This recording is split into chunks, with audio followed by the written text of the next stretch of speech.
welcome. Thank you for coming out tonight on this rainy night. Your support is extremely important to the Baker Institute and the Center for Public Finance, and we couldn't host great events like this without your support. I think we're in for a wonderful conversation tonight, an enlightening conversation between two very brilliant professionals. I would like to just take a second and give a special thanks to Brown Brothers and Harriman for their support for this event. Really appreciate it. Without y'all's support, absolutely this would not be happening, and I hope that we can continue to work together in the future. I would also like to thank y'all for lending Scott Clemens to us, who is our moderator and questioner of our special guest. And I've heard Scott before. He's an excellent, he's excellent at breaking down the really complicated questions into bite-sized tidbits that we can understand. He's a partner at Brown Brothers Harriman and the chief investment strategist. He is often on the news because he is able to make complex ideas and problems simple. And so he is quoted and written for the media, the broad media, for a while. He's widely published and very credentialed, and we're lucky to have him. I think we're going to have a great conversation with him leading the conversation. But I would also like to give a special thanks to our speaker, Robert Kaplan. He doesn't like big introductions, but Robert's been very kind. He's on the board of the Baker Institute, and he's been instrumental in the Center for Public Finance, been very generous to us, and I appreciate you taking your time out to come and speak with us. Robert is former president and CEO of the Federal Reserve Bank of Dallas. He's a former professor at the Harvard Business School, and he's worked at Goldman Sachs. He's also a noted, very successful philanthropist. I could go on, but I think he'd get mad at me if I kept going. And I would just be speaking, and you're losing time on them. So without any further ado, what we're going to do is Robert's going to come up, Mr. Kaplan's going to come up and give us a 10-minute introduction talk. Scott's then going to join him on stage for a conversation on the economy and what we're all seeing in the economy, the ups and downs, the transitions and the drivers of current forces, so that we can understand what's going on now as well as in the future. You will have cards. You can write your questions on those cards. After Scott is finished asking his own questions, he will delve into some of your questions, and then we'll end the event and we'll all go home. So really appreciate you coming out in the rain. Enjoy the event.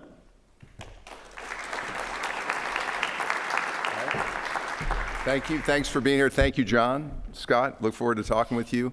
So I'm going to be brief here and give you 3 or 4 points about what I see going on in the U.S. and global economy. A few comments on how we got here, because I don't think it's very well understood. You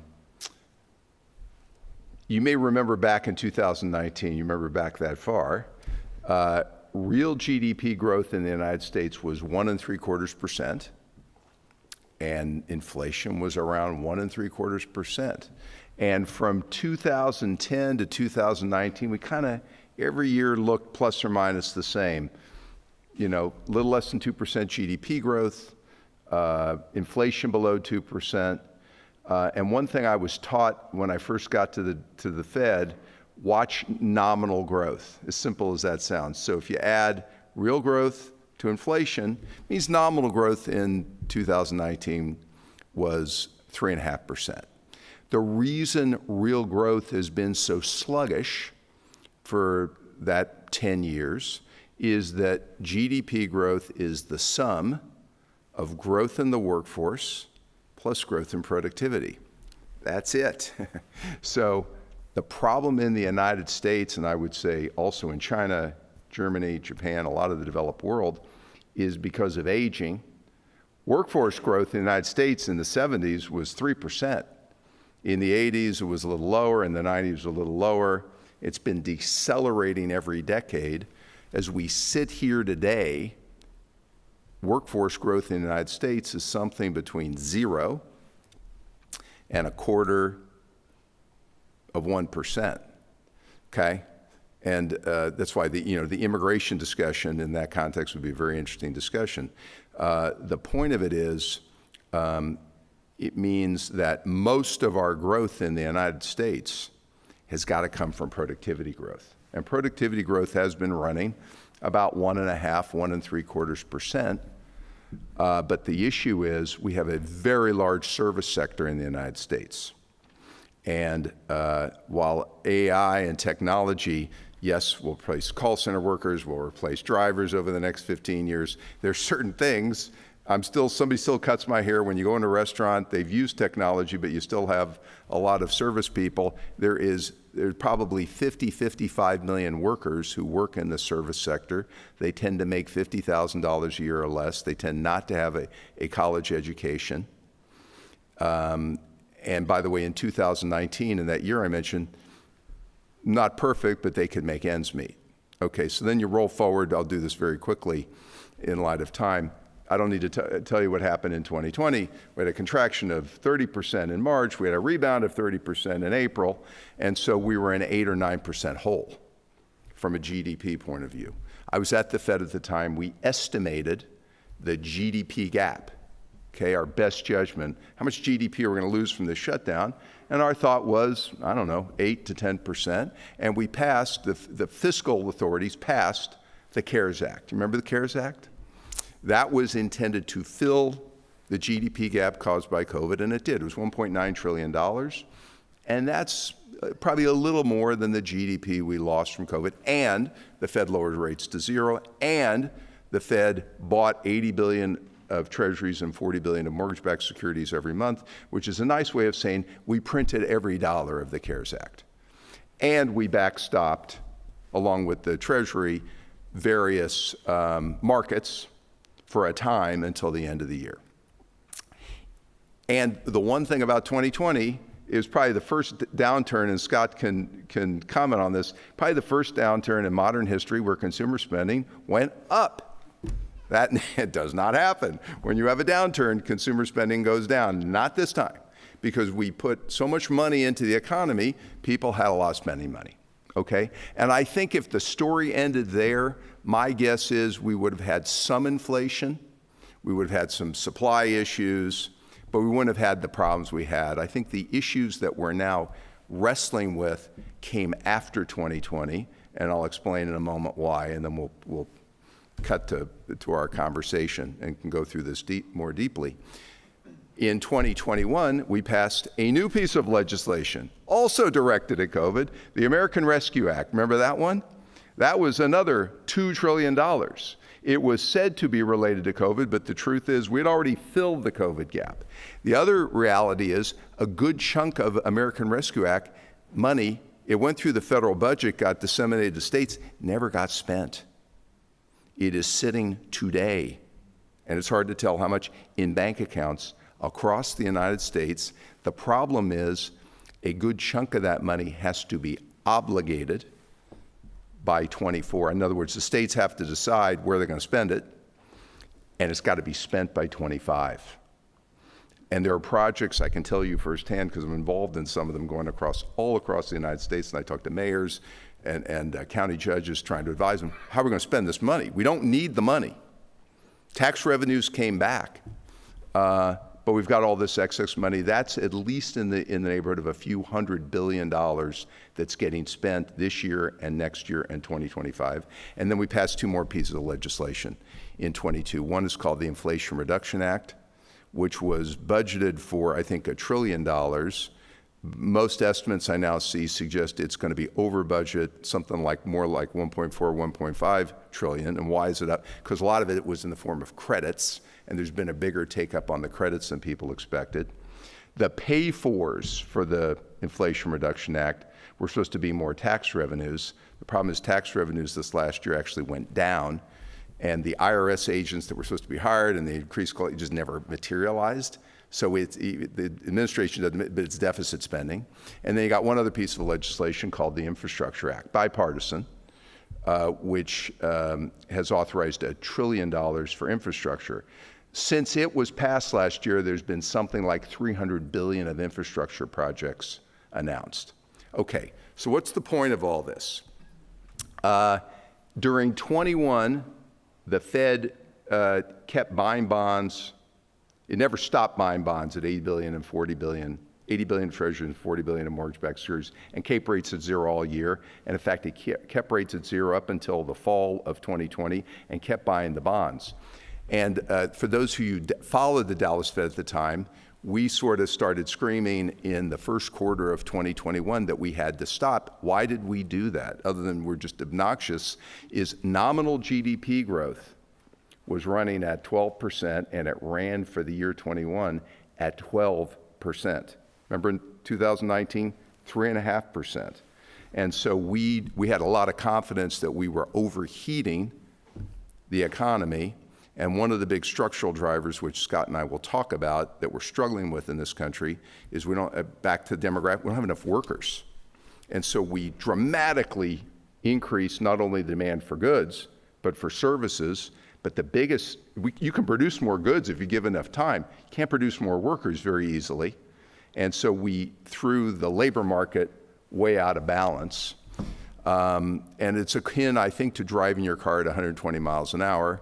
You drive it to get out of the ditch in 2020, but it felt so good, we just kept driving on fiscal and monetary 120 miles an hour, I would argue, all through 21 and 22. And then finally, correctly, I think, I'm glad they did, the Fed finally realized, maybe some would say belatedly, maybe about 20 months to, we got to stop. And they did a 180 and started slamming on the brakes. And what you've been seeing since middle to end of 2021 is the Fed withdrawing, raising rates, running off its balance sheet. That's in the lingo known as slamming on the brakes. There's not going to find a textbook about that. But you break some things when you slam on the brakes. And so why then hasn't the economy slowed more? And I'll stop it at this point. That's the mystery, and I can try to help, I think, my answer to deciphering that mystery. Monetary policy is highly restrictive. You have a record number of rate increases and the speed of the tightening. You can't argue that. And I think the Fed's done the right thing to do all that. The fiscal spigot, in my opinion, has never closed. We just ran, in the year that just ended a few weeks ago, September 30th, we just ran a deficit that a little under $2 trillion, about 7% of GDP. And I think you'll find that's the largest deficit, maybe since World War II, that was not in a war, in the middle of COVID, and pre-recession. You tend to run very large deficits when you go into recession because tax revenues go down. But we've got pretty good GDP growth. We're running a very large deficit. Some of these programs I talked about are part of the reason why.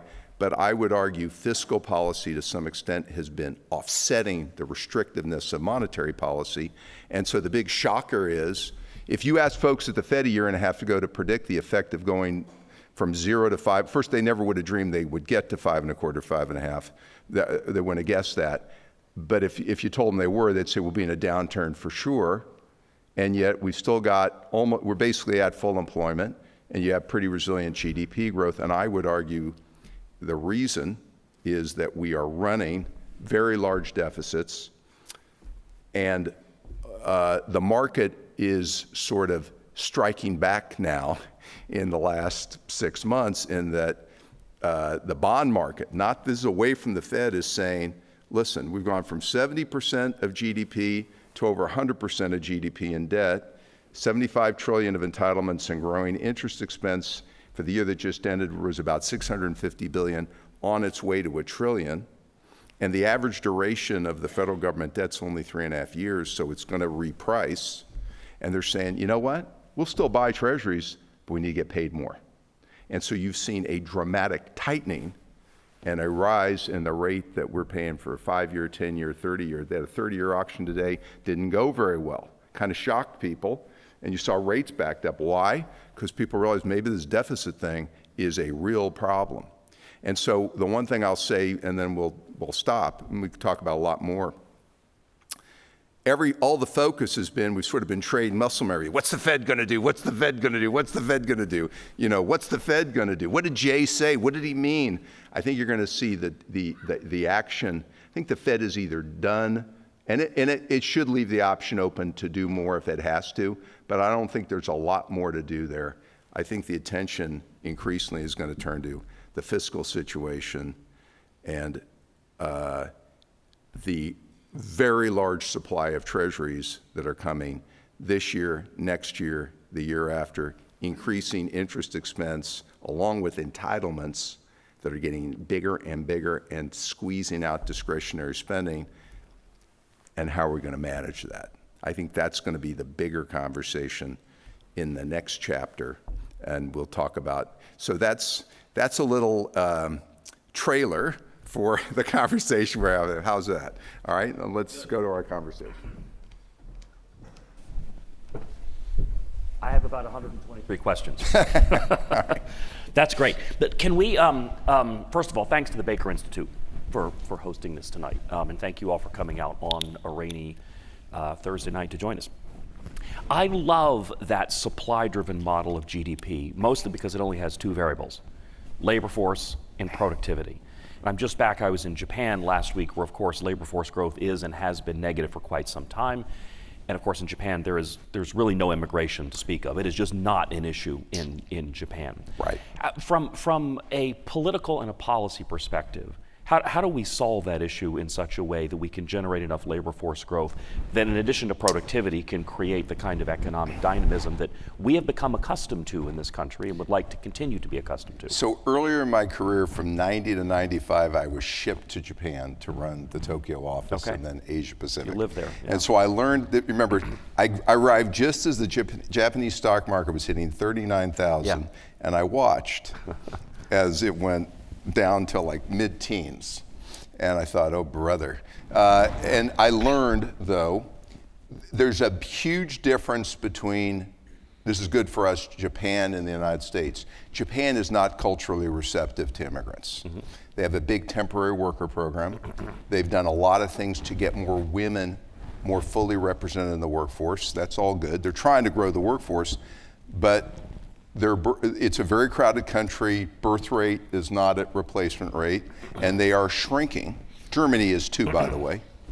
And so in Japan, unless they become more culturally receptive, which I think is unlikely, I don't actually know how they're going to solve this problem. And it wouldn't be such a big deal if they weren't so highly leveraged, but they have a lot of debt.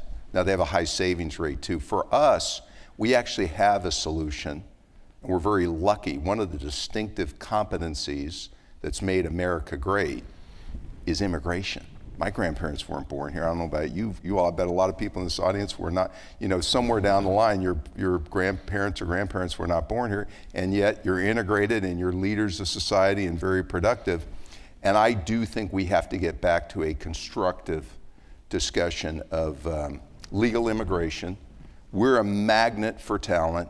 But I think we've gone away from that competitive advantage in the last X number of years. Mm-hmm. And I'd be shocked if we don't get back to it. But to have it, you got to frame why. And one of the reasons why, I wish we weren't, we're a very highly leveraged country. And yet the workers to dependent ratio is deteriorating.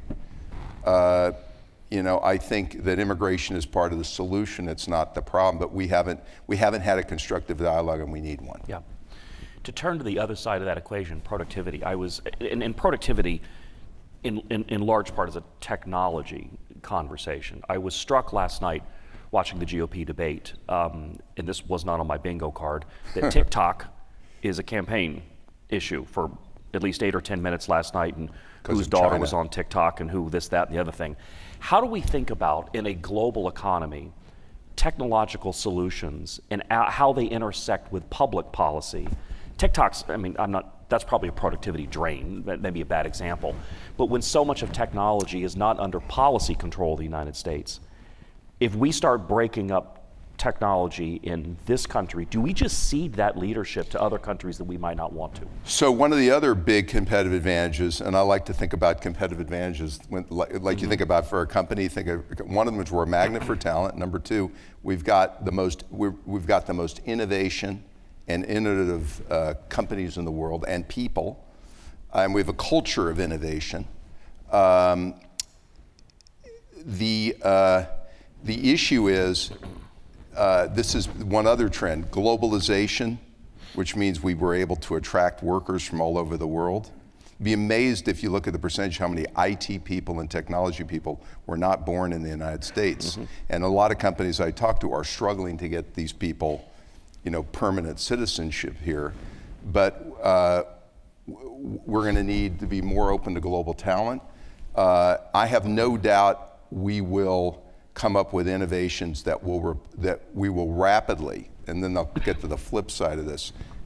We're replacing people with technology at a faster rate than I've ever seen. Companies are getting disrupted out of existence. Functions are getting disrupted out of existence. We talked about the 15 million drivers that are going to, at some point, are not going to have jobs. I have no doubt there will be plenty of jobs in the United States, despite what I just said, but they will require a higher level of early childhood literacy, where our performance, especially among the fastest growing demographic groups, is poor. Secondary education, skills training, and we are not yet, locally in the state of Texas, we're having that conversation, but nationally, I don't see us having that conversation. And no offense, because there's a sense of separation, forgiving $500 billion of student loans for college, if we had unlimited amount of money, might be a nice thing to do. But our problem is that we've got a whole ecosystem from 0 to 5, secondary education to skills training, where we've got an economy that is going to require people to be more literate, adaptable, change job. When I came out of school, I didn't think I was going to have to change jobs or professions 3 or 4 times, although I wound up doing it, but I didn't have to. The next generation is going to have to change jobs and be more adaptable. And our educational investment has not, and our practices have lagged, and they're lagging the rest of the world. You think that's predominantly a K through 12 challenge, a higher education challenge? A little bit of both, obviously, but it's a lack of access to affordable child care for at-risk women, 0 to 5. It's the fact that a lot of kids are not read to. It's a high percentage of Black and Hispanic kids. State of Texas, Rice does great demographic work, and it's scary to talk to your professors here that do that. We've got a high percentage of kids who are starting first grade not at grade level, and their studies show if you start behind, you never catch up. So I actually think you got to go at 0 to 7 hard, full day versus half day pre-K, raise comp for pre-K teachers.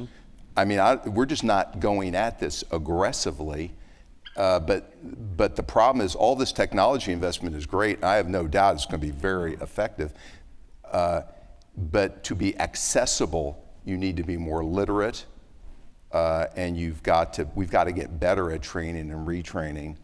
And so my worry is if we focus too much on K through 12, you got to start 0 to 5 and earlier, front end load it, and yeah, K through 12 absolutely, and skills training. A successful city and state in this country today has to have a great junior college that is very good at training and retraining automotive technicians, IT specialists, registered nurses, and we're getting better at it, but I'll tell you, and Texas is doing better in some cases than other states, but it's very uneven. And we're not even, but my concern is we're not talking about it nationally. But if a big part of GDP growth has to come from productivity, I think we're going to be very disappointed that productivity does not grow as much as we expect, and we don't get as much return from this technology investment as we ought to be getting. As the spouse of a primary school teacher in New York City, you're preaching to the choir on that. One of the miracles of this economy, and it's true if you go back in time, what we're going through now, the AI revolution, large language modules, however you want to characterize it, is in some ways just the latest technological revolution in history that goes all the way back to the mid-18th century in England and the weaving mills. The dynamism of the U.S. economy has been that we've had all of these technological revolutions, and yet as we sit here today, to the point you raised, the unemployment rate is close to a 50-year low, and there are 3.3 million more job openings than there are people able to fill them. The labor market, other than a year or two ago, has never been quite this tight. What are the, I'm going to ask a policy question again, the policy implications to make sure that this technological revolution does not result in hollowing out the middle class or hollowing out everyone but the barbers and the waitresses and waiters making a living? So I always talk about this crisis that we're in. I think we're in a bit of, we've been the last year or two, this inflation situation. In the aftermath of 08, 09, we had a crisis of the unemployed. This is a crisis of the employed. I'm serious though. People are employed. And by the way, they're making numbers that you'd say, oh, that you're in great shape. You're making $20 an hour, you're in great shape. And if you forget, that's $40,000 a year. There's no way in most cities you can make ends meet. And the big four, rent, food, energy, gas in your tank, because there's not good mass transit access, and God forbid healthcare, those four, people can't make ends meet. And so what we're seeing in the state of Texas, I can tell you, is first of all, those 40,000 a year workers are switching jobs or trying to get more pay, not because they're disloyal, they need to make more money. They're taking second jobs more often than not. And third, which is alarming, the high school graduation rate in at-risk schools, high schools, you talk to a superintendent in this state in an at-risk community, and I'd say, what's your number one? The two problems. One, we can't keep the teachers because they can't make ends meet at $52,000 a year. But the second issue is we're graduating 60 or 65% of our senior class.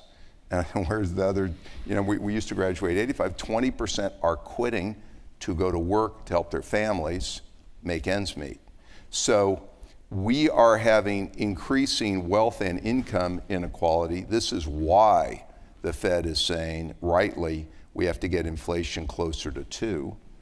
But what are the policy implications? I think the policy implications are, number one, you got to get this inflation rate. It's critical we get the inflation rate down. It's also critical, by the way, based on this deficit thing, we get interest rates down too. And as a result, I would, from a policy point of view, I would go to every state and say, you've got 5 more years to implement the ARPA money. You don't need to obligate it by 24 anymore. We'll give you till 2030. States would be thrilled, because I talk to mayors and other leaders who are stressed out. They don't want to shove this money out the door. But I would slow down implementation of the Inflation Reduction Act money, and I would slow down implementation of this is going to go over like a lead balloon there, but slow and allow the economy to slow more, get this inflation down, make it possible if you're making $25 an hour to be more likely to make ends meet, and also rates will more likely come down more. Now, this would be the first time any person, say, I would like to see a slowdown. But I think this fiscal offsetting monetary is actually, it's not Goldilocks. I think it's an ominous scenario. And I'm worried this fiscal money will eventually, or the market will force it to stop. And then you'll find out that the growth we're having right now, some of it is organic and some of it's artificial. And we're going to find out where we really are.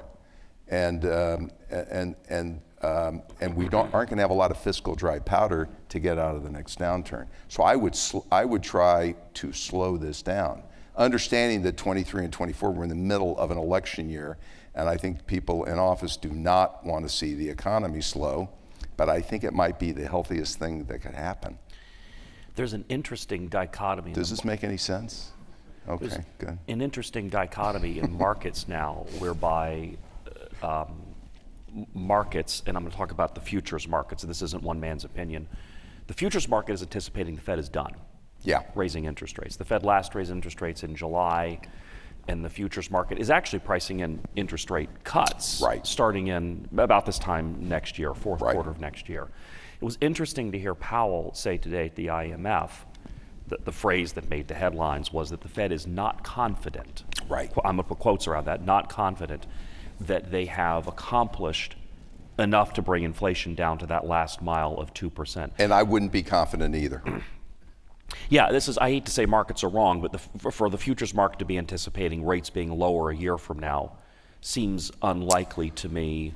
Well, so the short answer is I don't. The most confident answer I can give is I don't know. Of course. But here's why he's saying that, and I don't blame.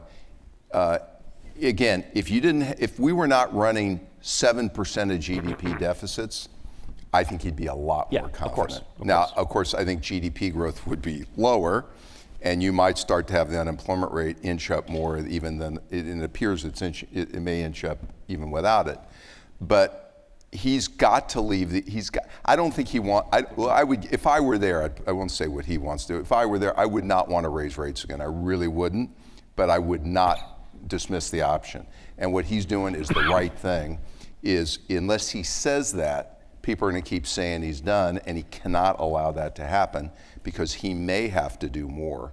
And the reason that he has to do more, in my opinion, is not magical strength of the U.S. economy. It's that you've got a fiscal cannon that is spending literally, I would guess over the next 12 months, I'm just guessing, depends what they decide, could be as much as 1.5%, 2% of GDP between unspent ARPA money, Inflation Reduction Act money, and Infrastructure Act money. And and the surprises to the Fed all this year have been, that we thought the employment market would get weaker, we thought GDP would be lower, and it's not that they're dumb, it's just you've got an offset that we haven't seen before, and that's why he's keeping the option open. Mm-hmm. If you look at, I've always wondered when the doors close on the Fed, I should ask you this because you've been behind the closed doors. The simple question, what should the Fed funds rate be, is one that has to be asked behind those closed doors. Yep. And if I channel my inner central banker, which I don't recommend, but if I were to do that, I would go back and look at history and just observe that prior to the fall of 2008, and that's not coincidental, the real Fed funds rate, Fed funds minus inflation, averaged about 1.75%. Right. So there were real interest rates. Right. From 2008 until very recently, the real Fed funds rate averaged negative 1.75%. Right. We had free money, at least in an inflation-adjusted sense. Right. Now we're back up to kind of a zero real Fed funds rate. Well, a little higher than that. I'll give you my if you're view on looking that at in a current. second. So Yeah. what is going forward the right Fed funds rate? So my own view, and I did a lot of work on this when I was at the Fed, there's a guy named Evan Koenig, who is now retired, but it was a senior person of the Fed, and we worked on this a lot.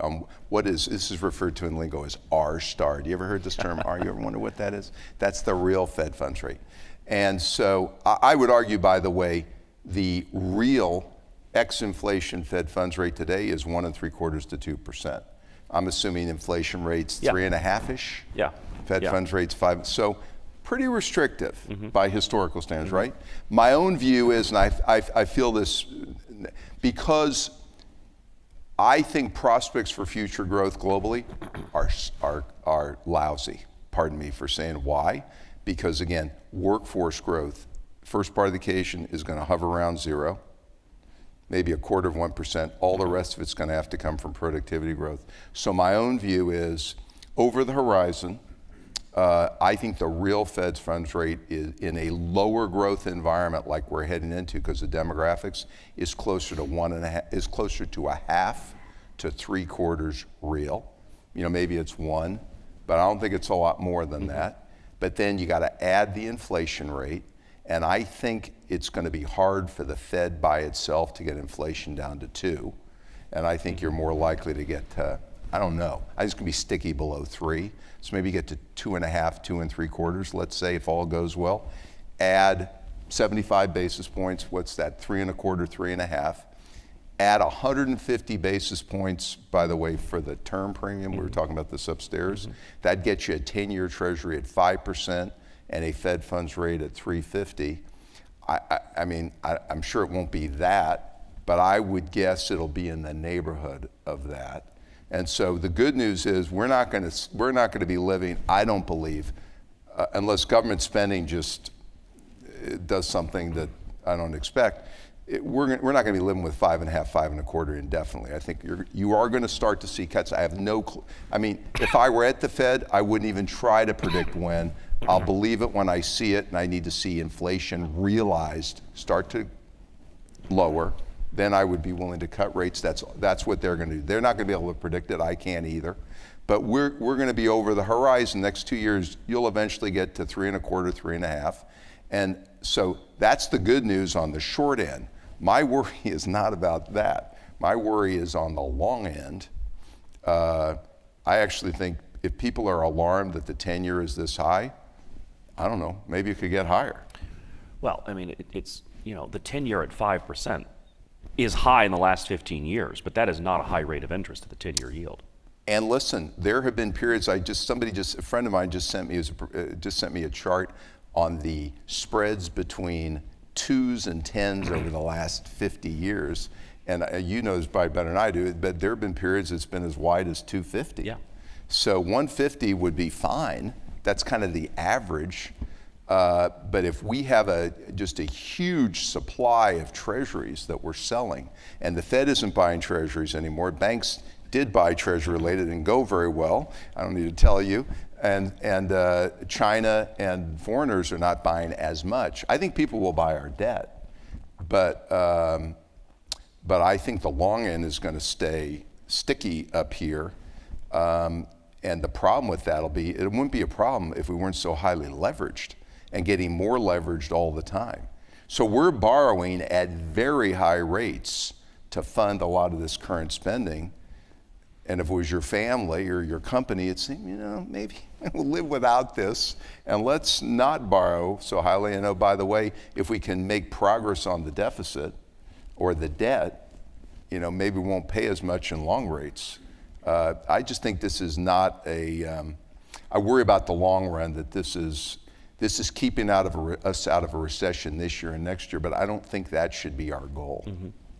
Don't forget you have cards, I think, if you want to ask questions too. I see people waving some back there. Hold them up so someone can gather them. By the way, George Soros coined this term. He called it, well before I did, the end of the debt super cycle. Anybody who's read his book? Yeah. He's a controversial figure to some, but he's financially. But at the end of that means you can't keep using leverage indefinitely at the government level to solve all our problems. I think we may be getting to that point.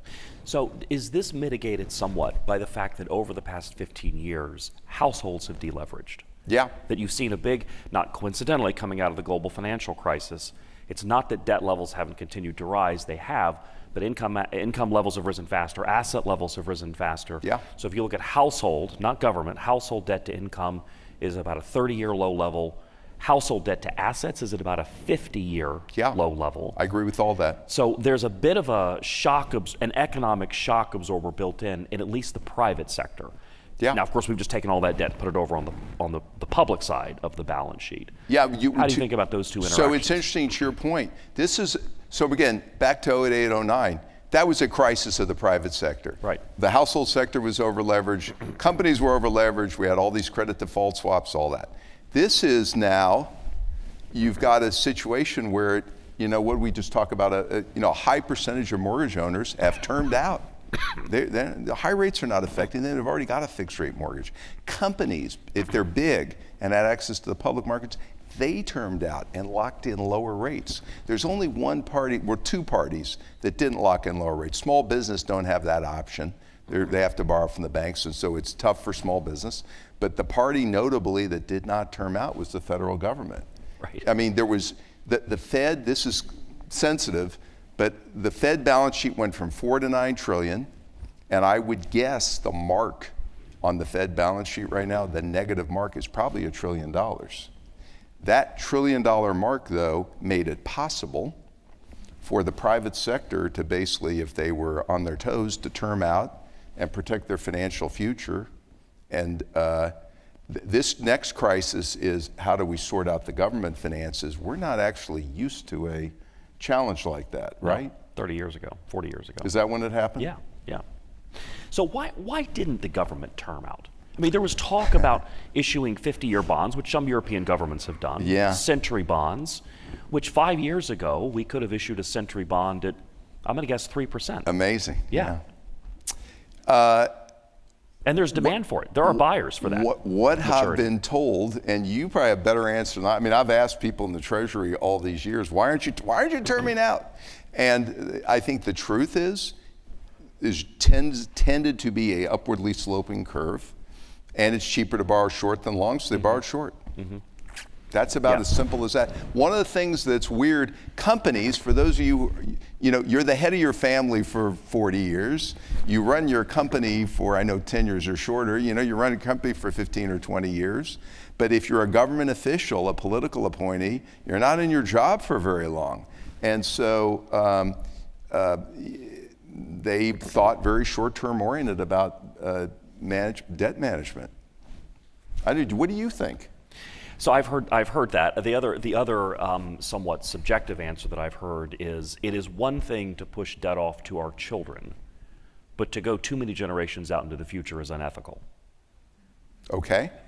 And that's why they didn't term out. Laughter is the right response to that. And that's why they didn't term out. That far, right, 100 All right. years out. But at the same time, we don't know those people 100 years out, so it's easier to make them pay it than our own kids whom we know and mostly like. Yeah. Yep. This is an audience that asks good questions, not surprisingly. Speaking of rising interest rates, and this to me, one of the things that I worry the most about in the next couple of years is the commercial real estate market, commercial mortgage-backed securities. I'm going to do some round numbers and say something in the neighborhood of $1 trillion of commercial mortgage-backed securities need to be refinanced over the next 2 years at higher rates by definition. Right. And given the way work has changed and dense urban center areas are no longer as valuable as they used to be, a lot of those CMBS are being refinanced not only at higher rates, but on asset prices that need to be written down. Right. Is this the next big black hole? So the only reason why I'm not sure it's the next big, that it's not going to be, people have lost money and people will lose money. That's different than being systemic. Systemic would mean that these losses haven't been taken, the marks have not been taken, either by banks or by securities markets, and it's going to happen all at once. And that's what happened in 08, 09. You had all of a sudden people woke up, oh my God, we've got this giant mark and no one's taken it, and the mark is worse than we thought. I think this has been so well advertised, and banks and financial institutions and the markets have had so much chance to absorb it, think about it, mark it down, reserve for it, that I'm not saying people won't lose a lot more money, but I don't think it's going to, no, I do not think it's going to be a systemic risk, meaning where that will shake the economy. I think we've had a number of months and years to absorb these losses, and there may still be more, but I don't think it's going to be the battering ram that we had in 08, 09. I think there's an old adage in financial markets that whereas the least anticipated risk is most dangerous, the most anticipated risk is least dangerous. And this slow motion train wreck of the commercial mortgage-backed securities market has to fall into that category of most anticipated risk. I think so. And I'm for what enables me to then get to sleep after that keeps me awake at night is the recognition that banks are in much better shape now than they were 15 years ago going into the global financial crisis. Part of that's been policy driven.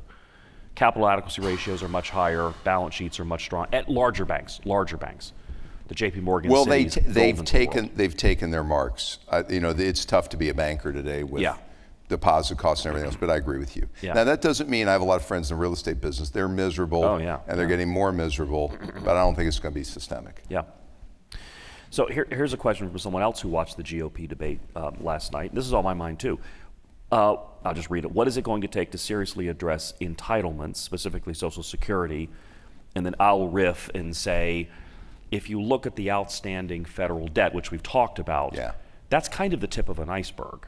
That if you start adding on to that unfunded, underfunded 75 entitlement trillion programs, present value. You get to what we in the economics profession call really big numbers. What turns that around? So my own 2 cents on this whole debt situation, it's going to take 20 actions. It's going to be a puzzle. It'll take 20 actions, not one. So let's go through the 20. Means testing, Social Security and raising the age. That's a piece of the puzzle. Immigration reform, that by some miracle we come to a national consensus that we need more legal immigration, we find a way to do it. That'll help improve GDP growth. More revenues, I'm afraid, and how we'll leave to how we do that, but more revenues from the federal government. Probably a focus, this actually is going to be spending money on early childhood literacy and education for the fastest growing child care. I actually think to help the deficit, I'd invest more in that. And there'll be 20 other things on the margin where we just are going to, you don't have to solve it in 1 year. You just have to stop going like this and maybe start going like this. I do think technology-enabled disruption will help us. Last one, globalization. We've gone from, you can outsource anything, no person, no anything can't be outsourced. That wasn't such a great feeling all the time. We've gone now to, gotta make it here. If we're gonna do something, gotta be employed here, has to be a union job, by the way, and the materials here, everything's gotta be here. And yet, we're building 20 battery plants at $4 billion a pop in the United States. China's making these batteries at a third of what we're going to manufacture. Ford just announced about a month ago they're going to suspend their electric vehicle plant, even though a chunk of it is government money, but they're just saying we're not sure it's going to be globally competitive. I actually think globalization is part of the solution also, where we should figure out what's strategic, make it here, import. For things China's making cheaper, buy it. We're going to have to collaborate globally on some of those things, and that will help. But right now, we're leveraging up to invest in hundreds of billions of projects, or a lot of projects, that may not be globally competitive. I think a rethink, my guess is it may take a presidential commission. Mm-hmm. Again, remember Simpson Bowles? Mm-hmm. I'd be thrilled if we came up with a bipartisan, because none of this will be popular. You can't expect Congress or any one party to do. So find a bipartisan commission, they agree together to take the lumps, they make recommendations, and then at least some will be followed. That would encourage me that we're getting on the track to solve it. So that globalization pendulum swinging back a little bit, whether because of COVID and lessons learned in the pandemic, the fragility of very long supply chains. Right. There's lessons to be learned from the Russian invasion of Ukraine and all that disruption. Companies now bringing things back onshore, or at least closer to shore, or they're duplicating supply chains. That all strikes me as inflationary. It is. That all strikes Higher me as expensive. An endemic part of inflation that may prevent us from ever getting back to 2% as a run rate. And remember, this is going on while we're undergoing the most substantial transition certainly in our lifetimes, which is the energy transition. I see Bobby Tudor in the back, and I pick his brain every time I see him about energy markets. We are moving from a fossil fuel-based world economy to one that is weaning off, as we've got to. It is, you tell me the most conservative estimates I've seen about the cost of this over the next 30 to 50 years is 125 trillion. Crazy numbers. Yeah. I can't even comprehend it. But the point is, we are going to spend an enormous amount of money. The energy transition is very expensive. Look at Europe, that's even struggling with this more than we are. And that's going to mean higher costs. Back to globalization, you're going to need to be open to not doing it all yourself. We need to import those things that are made more cheaply, because it's going to be very expensive even if we did it perfectly. And Will Simmons knows a lot about it too. They're sitting in the back, so I'm just calling out names here. Name checking is okay. Another question about inflation. One of the stickiest parts of the whole inflation basket is shelter. Shelter prices, rent, the cost of housing is 35% of the CPI basket, and it's still rising at 7% annualized pace. Yeah. So food and energy have gone up a long way, they've come down a little bit. Other parts of the inflation pie have come down. The sticky part of shelter is still out there. And if shelter is growing at 7 or 7.5% and it's 35% of the pie, you're over 2% inflation already, just doing the math in my head. Any thoughts about why mortgage rates at 8% haven't yet had an impact on housing market and rental markets and bringing that So shelter I talked to inflation a down? lot of builders across the country and ask them what they're seeing, and what they tell me, tough to assemble land, tough to find workers, tough to build houses, tough to build spec houses, supply issues.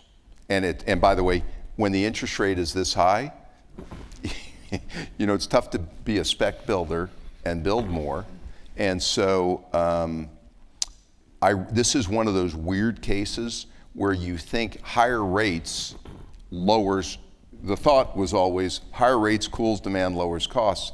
In the housing area, I don't know. I would think there's going to have to be a lot more work to think maybe higher rates doesn't quite work the same on cost of housing as you might have just knee-jerk reaction. It may actually raise the cost, and I think we may be seeing that right now. The interesting thing to me, and you mentioned this point, although if you go out and get a 30-year conventional fixed mortgage today, you're probably paying something very close to 8%.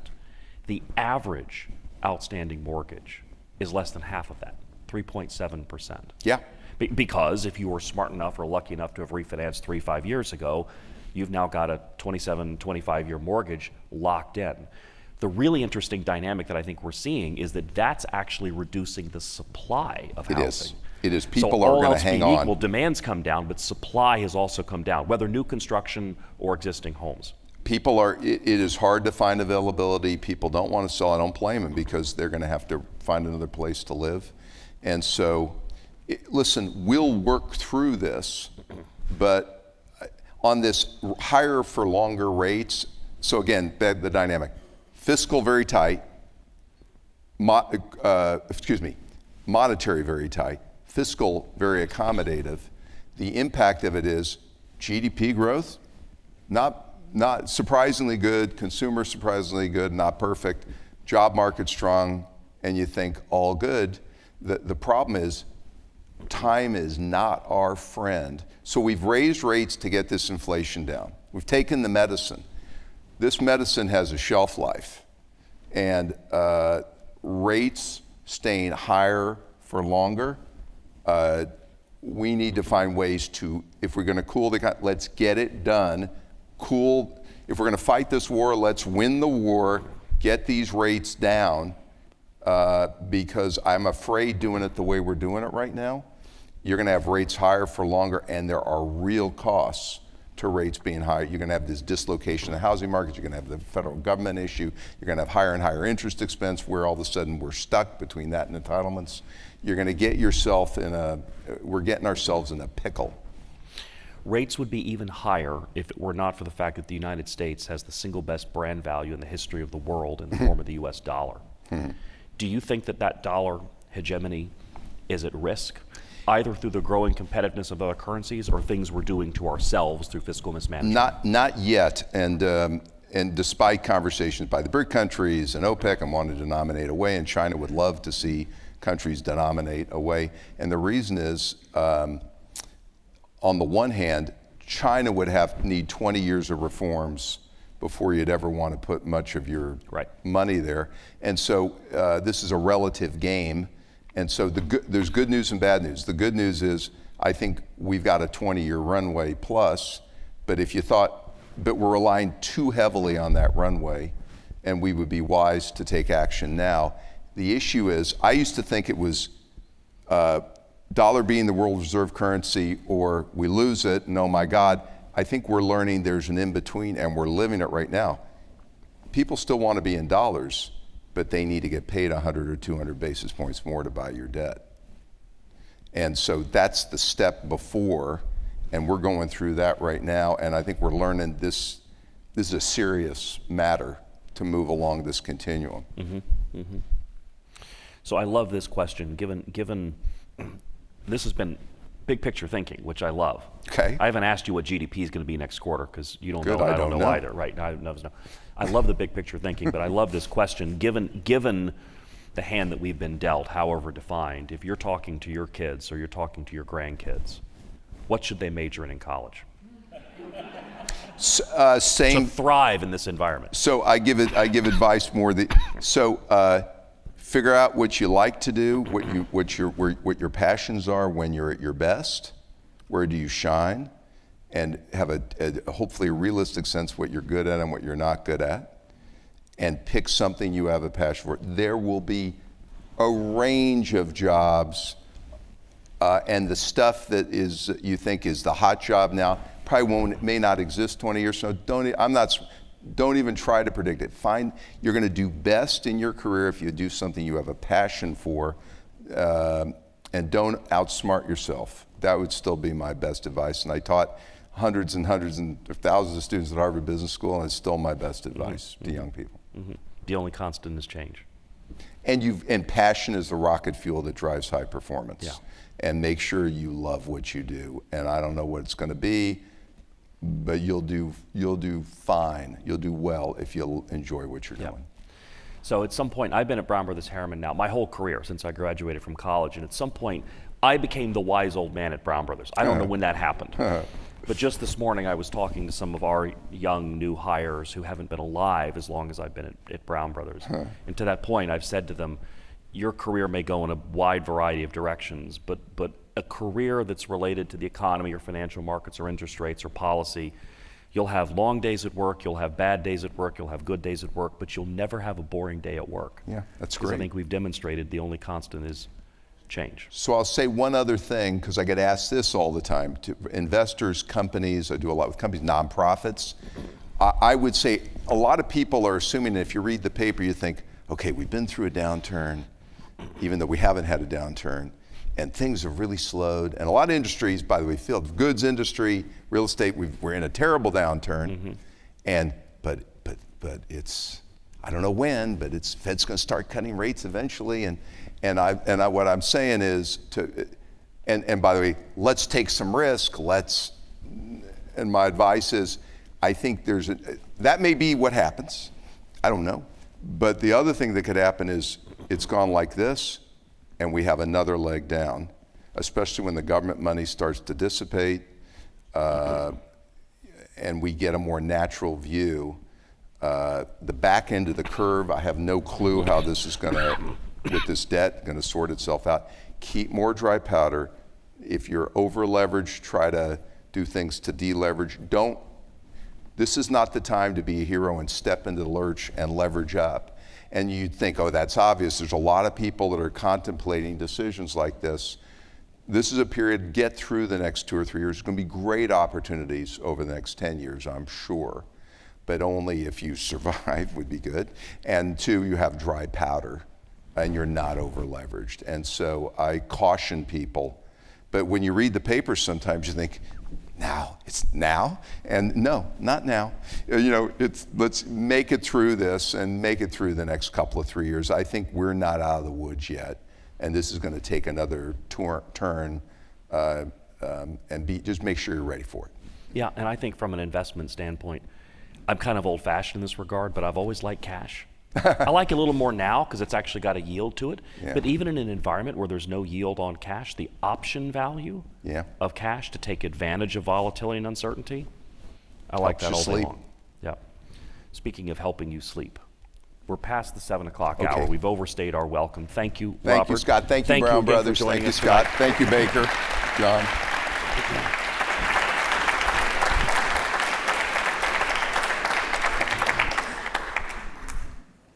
All right.